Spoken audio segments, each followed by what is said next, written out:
सुननी है जात रहलू स्कूलिया में पेपर देवे ताके कोनो घूर घूर के ताकत रहल।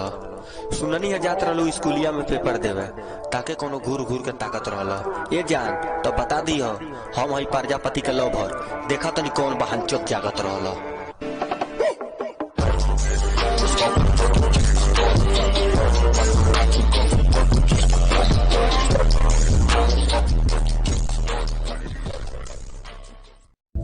कि प्रजापति के ते पसंद करबे तो तोरा के यार बना कर रखम।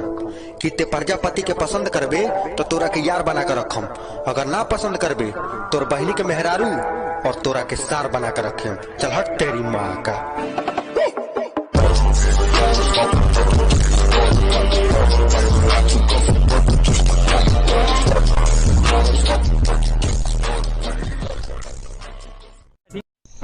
कि सोच संवर के निकले ले बजरिया मार करो ले भैया। कि सोच संवर के निकले ले बजरिया मार करो ले भैया। एक जे घूर घूर के देखी वो पिटा जाए। अरे एक जे घूर घूर के देखी वो पिटा जाए। काहे की कोहार प्रजापति के भतार बनो ले भैया।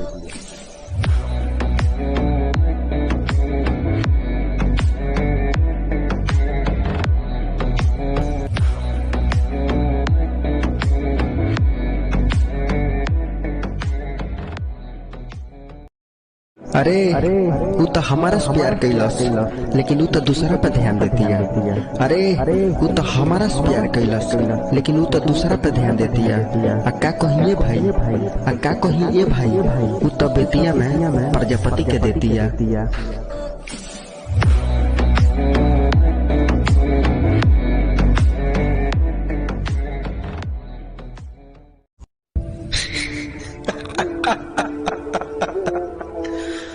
उसने कहा भूल जाओ हमें। अरे उसने कहा भूल जाओ हमें। हमने भी कह दिया कौन हो तुम।